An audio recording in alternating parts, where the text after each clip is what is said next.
Welcome back to SV Nation. I'm Amy K. Nelson. Week 3 of the 2012 NFL season saw some high-profile injuries, including a scary one in the afternoon game. And while never a particularly joyous topic, let's take a look at the key ones. With 1 minute and 16 seconds left in the fourth quarter, Lions quarterback Matt Stafford left the shootout against the Tennessee Titans due to a leg injury. Coach Jim Schwartz told reporters the leg had been an issue in practice during the week, and it was clearly hampering his signal caller early on in the game. Stafford was replaced by Shaun Hill, who led the team to a thrilling comeback and forced overtime, even though the Lions eventually lost. Stafford is set to have an MRI on the leg this week. The Jets, meanwhile, watched their best defensive player drop out of the game when Darrelle Revis appeared to hyperextend his left knee just prior to being cut blocked by Dolphins center Mike Pouncey. Even though Revis walked out of the stadium, the team fears he tore his ACL. Just more great news for this Jets team. Early season fantasy darling CJ Spiller may find himself warming a lot of benches very soon after he went down with a shoulder injury in the first quarter. After a 25-yard pass play that was called back after a holding penalty, Spiller took a nasty hit from Brown safety Usama Young on the play and was helped off the field, clutching his left arm.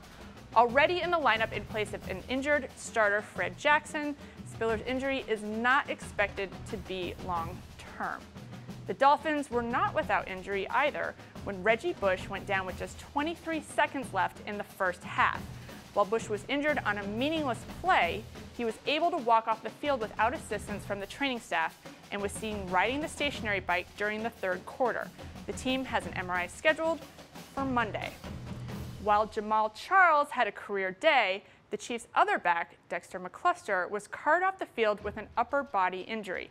On the first play of the second half, Mccluster fell to the ground, his left elbow bending at a very severe and unnatural angle as he tried to brace himself. The extent of his injury is unknown and, quite frankly, looked awful. And finally, one of the scariest injuries of the day was Raiders wide receiver Heyward-Bey. As the Raiders surged in the fourth quarter in their comeback win against the Steelers, Heyward-Bey sustained a helmet-to-helmet hit in the end zone as safety Ryan Mundy speared him directly under the face mask. The receiver's body fell limply to the turf, where he remained as medical staff strapped him to a board and carted him off the field. Much to the relief of everyone watching, he managed to raise his hand before disappearing into the tunnel. As of late Sunday night, Heyward-Bey was reported to be in stable condition at a local hospital. Perhaps frustrating fans even more is that there was no penalty called on the hit, which clearly was illegal.